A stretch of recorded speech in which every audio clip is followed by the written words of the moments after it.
Hello, and welcome to The Pumpkin's Secret, a Halloween story. Look out for the comparative and superlative form. How many can you spot? Let's begin. In Willow Grove, Halloween was more than just a holiday. It was a tradition.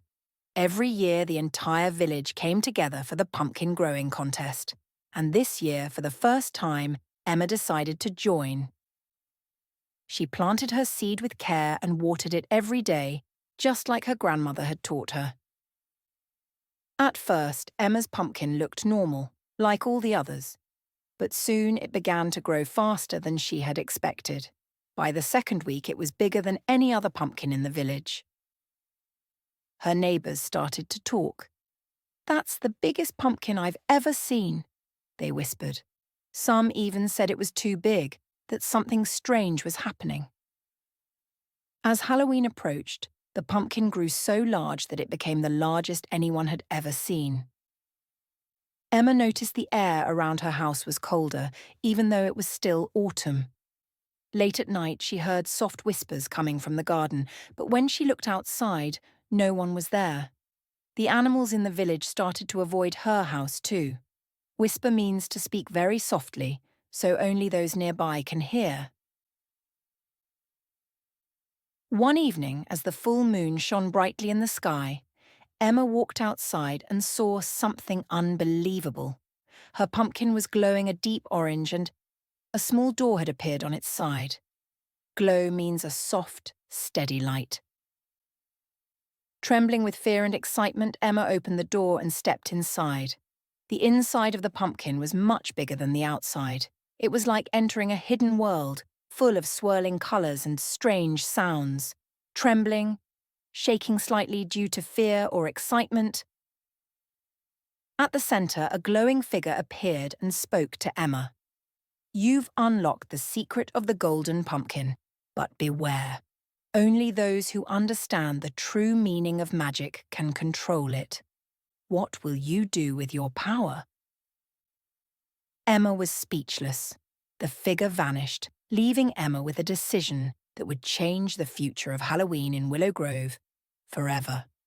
Emma hesitated at the small door, her heart pounding with excitement. Taking a deep breath, she stepped through, expecting to find a tiny room. As Emma opened the small door, she found herself face to face with a mischievous figure dressed in a cloak of shadows. The figure had glowing eyes and a grin that stretched from ear to ear. "I've been waiting for you, Emma," he said in a low, playful voice. "I am the trickster, and I can grant you anything you wish. But there's a catch. Trickster is a figure known for playing tricks or causing mischief." Emma was intrigued but cautious. "What's the catch?" she asked. "You can have whatever you want, wealth, fame, even magic. But, in exchange, you must give up your pumpkin-growing talent forever. Think carefully." Emma's mind raced. She had always dreamed of bigger things, but she loved growing pumpkins. It was her passion, and she was known throughout the town for her remarkable skill. After a long pause, she shook her head. "I don't need your offer," Emma said firmly. "I'm happy with what I have. My pumpkins bring me joy, and that's enough." The trickster's grin faded slightly, but he nodded in respect. "Very well, you've passed the test." With a snap of his fingers, the figure disappeared, and the pumpkin shrank back to its original size. Emma had chosen wisely, and her love for pumpkins had protected her from the trickster's deal. From that night on, Emma's pumpkins grew bigger and brighter than ever, and her simple life was filled with happiness.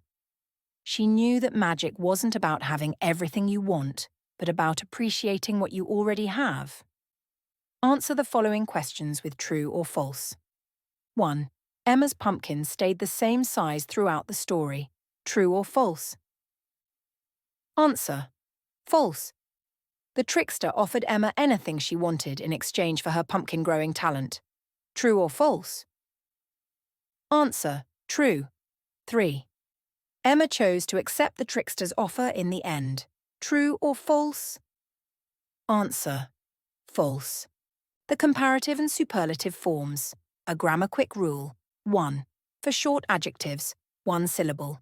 For comparatives, we add letters E and R, and for superlatives, we add letters E, S, and T. Example: fast, faster, the fastest. 2. For longer adjectives, 2 or more syllables. For comparative, we add more to the adjective, and for the superlative, we add the most. Example: beautiful, more beautiful, the most beautiful. 3. Some adjectives have irregular forms, like good, better, the best, and bad, worse, the worst. Do check out the links below for a detailed explanation, exercises, and more practice.